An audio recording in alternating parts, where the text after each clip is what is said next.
Binky, by definition, you cannot compare today to the 1990s because you are comparing fixed exchange rate regimes of the late 90s to what we have today. This is not the 90s. That's absolutely correct. I think it's very important to keep in mind that one doesn't get, sort of carried away with the historical parallels because things are very different now.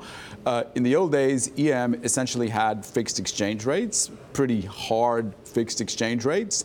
And so when the exchange rate did start to move, and even if it moved a little bit, you got all of these borrowers in foreign currencies come out of the woodwork that, whose debt suddenly went up. I would point out that the dollar, began to rise in August, September 2011, rose for 3 years till the summer of 2014. EMFX depreciated.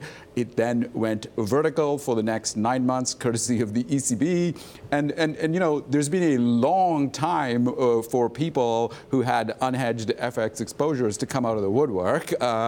And they haven't.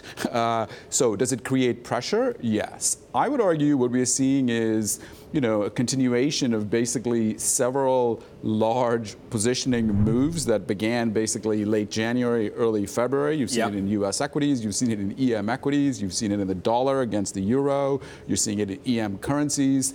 So positioning is playing a big role. I'm not really in a hurry, basically, to read this as, a big change in the fundamentals. So the small increase in interest rates, I would argue EM is prepared for. We are overweight EM equities and local currencies relative to the U.S.